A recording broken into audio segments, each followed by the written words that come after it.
A very good morning, class. We are here to start a new topic today, that is capital formation. Capital formation. So, the first and foremost question is, what do you mean by capital formation, or what is capital formation? See, by capital formation, we mean addition in the total stock of goods. By capital formation, we mean addition in the total stock of goods.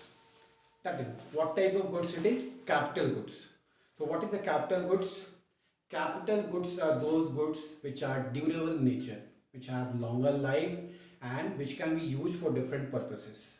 Okay, the examples of capital goods are land, machineries, equipments, buildings, or the different assets that organization possesses.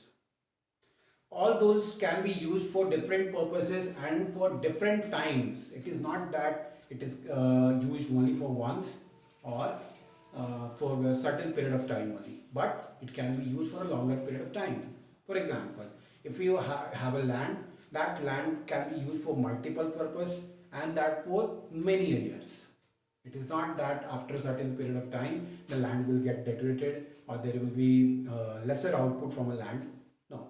In case of production activity, in case of wherein a machineries has to be installed and worked on, the efficiency of the land increases. There is never a decline.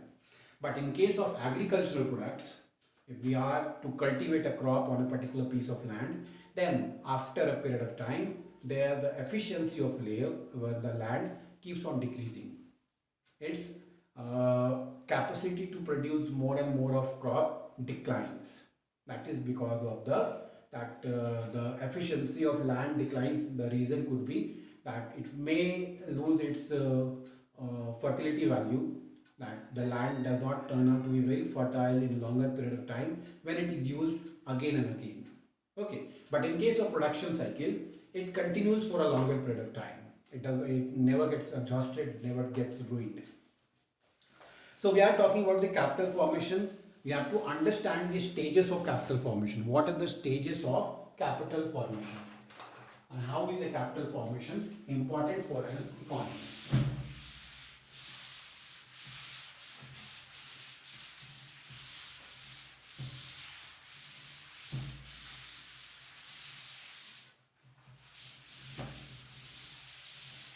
Stages or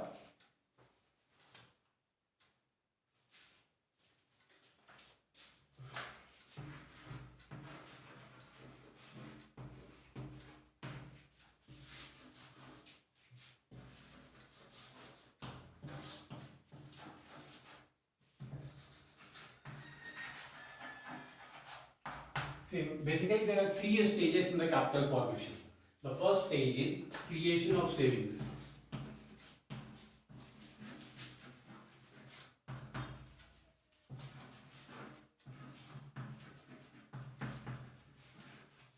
Creation of savings.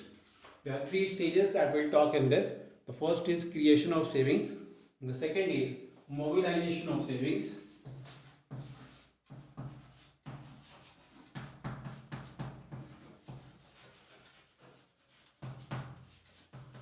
Mobilization of savings. And the third is investment.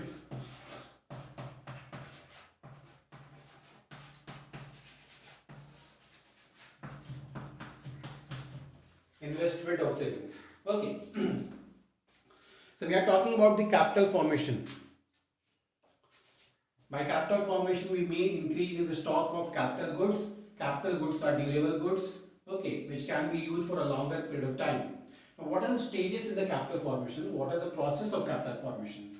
Since India is a developing economy, here the income of every individual is not so very high. They do not have major sources of savings, and their expenditures are high. So for India, it becomes difficult to understand this step. People are not very financially literate. That is why they come across different problems when the saving parts are inculcated. So, nevertheless, we'll see the first point. What is the capital formation in case of process here means? The first stage is creation of savings. That will have to create savings.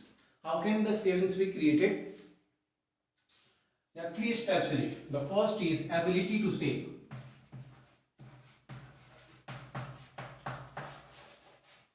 Ability to save.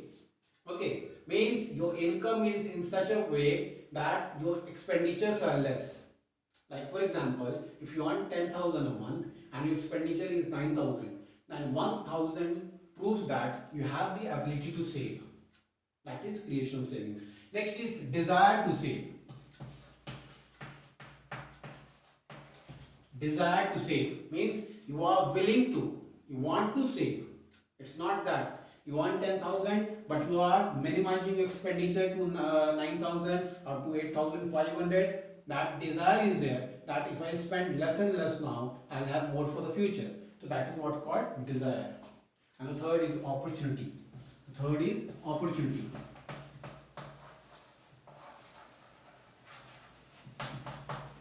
Opportunity to save. Many of us are not blessed with good sources of income, so it becomes difficult at times to have the opportunity to save. Opportunity to save here simply means that in present context, in present times, you spend less so that there is more of the future with the funds that you have. Okay, so these are the three methods, there are three follow-up of the point creation of savings. You can create your savings, you can add up your savings if you have the ability, desire and opportunity. The second is mobilization of savings. You will have to mobilize in which sector. If you put in your saved amount, then it will multiply.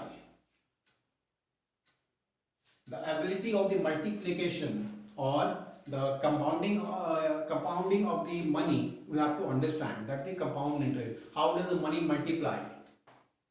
That is called mobilization. You have to mobilize. You have to find an area wherein you can invest, wherein you can put in your saved part or the hard-earned money. The third is investment of savings. We'll have to look for the areas, all the lucrative schemes which the government is functioning with, be it a public sector organization or private sector organization, be it a flexi schemes or regular schemes, be it a safe deposits or a recurring deposits, that we have to come across, and you have to do all the calculations. Then you will come across what are the areas or the ways through which you can make the investment. The third point talks about the investment of savings. You have to invest. Money can only be increased when it is multiplied, when it is invested into a particular core areas. Okay, the core areas are government provident funds are there, flexi schemes are there, insurance schemes are there, share market is there. That knowledge you have to gain. So it's the duty of the each and every individual to aware themselves about the financial literacy. Financial literacy is all about the capital market and the money market, which gives you a clear-cut idea in which sector to invest up to what ratio. You want to invest in the share market, you must have the knowledge. If you want to invest in the real estate sector, you must have the knowledge, prior knowledge of that. Then only your investment can multiply. The formula simple here is to multiply what you have in present, that should be more in the future. So these are the stages, or these are the process of capital formation. We will put it till here. In the next class, we shall see what is the role of the government and what are the causes of low rate of capital formation in our country, in India. Thank you, guys.